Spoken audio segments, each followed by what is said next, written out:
facilitate our country's food security as well.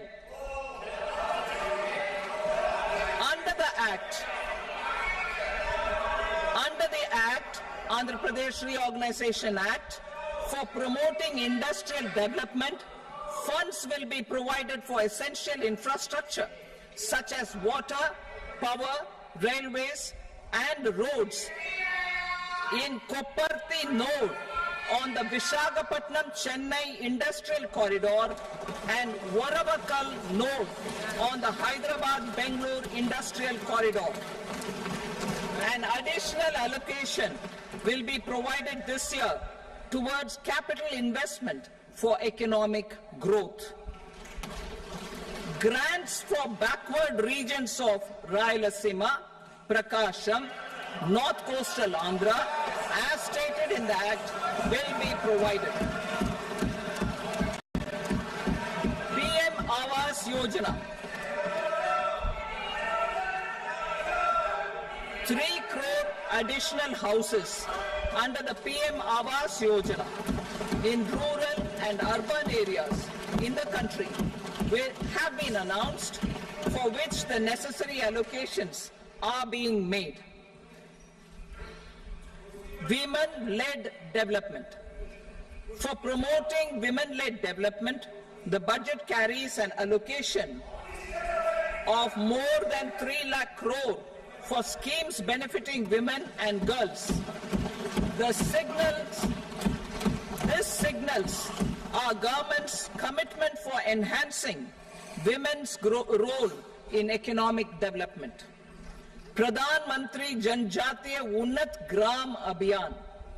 For improving the socio-economic condition of tribal communities, we will launch the Pradhan Mantri Janjatiya Unnat Gram Abhiyan by adopting saturation coverage for tribal families in tribal majority villages and aspirational districts.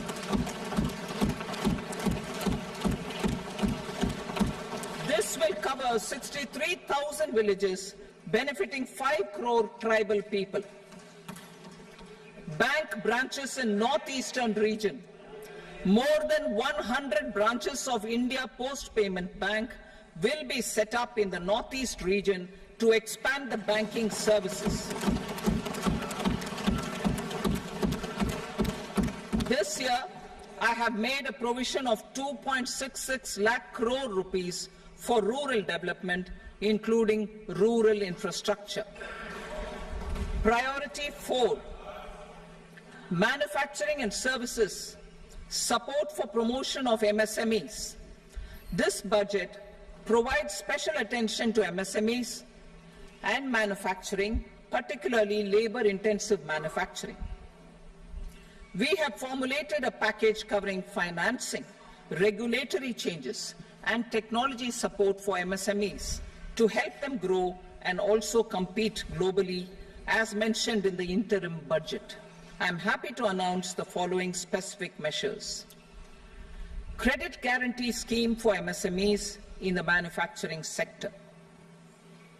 For facilitating term loans to MSMEs for purchase of machinery and equipment without collateral or third-party guarantee, a credit guarantee scheme will be introduced. The scheme will operate on pooling of credit risks of such MSMEs.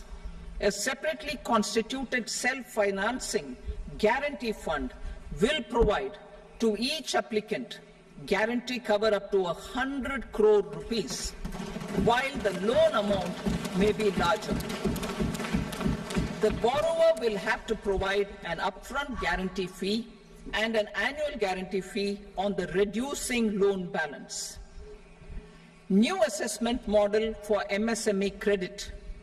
Public sector banks will build their own in-house capability to assess MSMEs for credit instead of relying on external assessment. They will also take a lead in developing or getting developed a new credit assessment model based on the scoring of digital footprints of the MSMEs in the economy. This is expected to be a significant improvement over the traditional assessment of credit eligibility based only on asset or turnover criteria. That will also cover MSMEs without a formal accounting system. Credit support to MSMEs during stress period.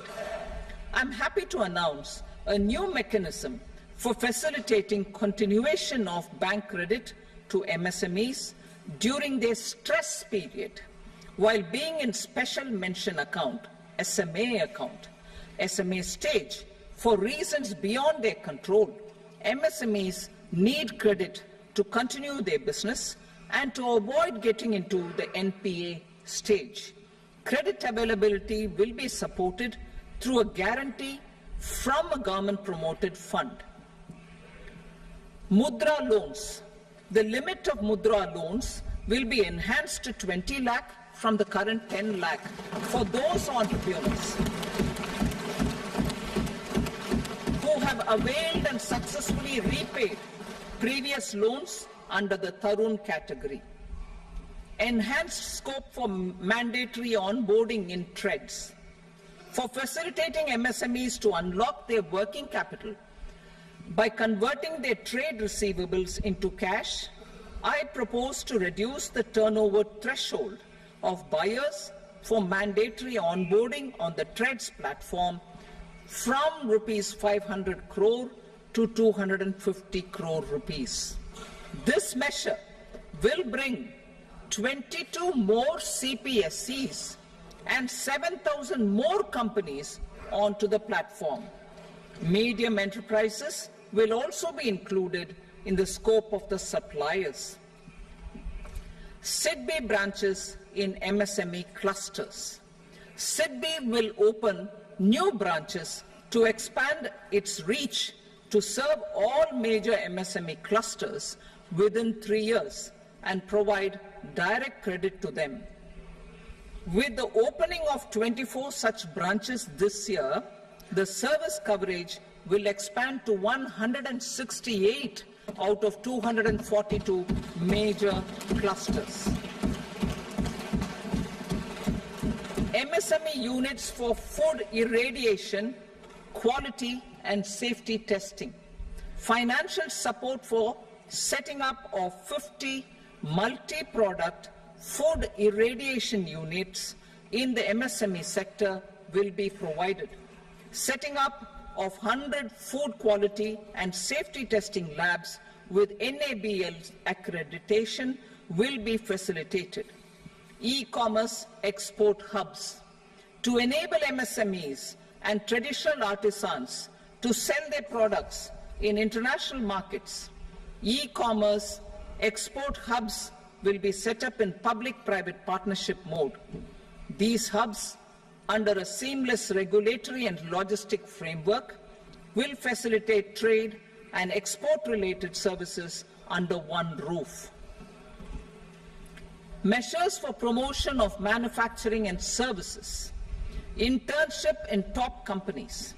As the fifth scheme under Prime Minister's package, our government will launch a comprehensive scheme for providing internship opportunities in 500 top companies to 1 crore youth in 5 years.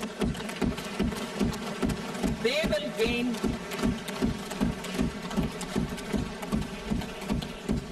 will gain exposure for 12 months to real-life business environment, varied professions, and employment opportunities. An internship allowance of 5,000 per month, 5,000 rupees per month, along with a one-time assistance of 6,000 rupees will be provided. Companies will be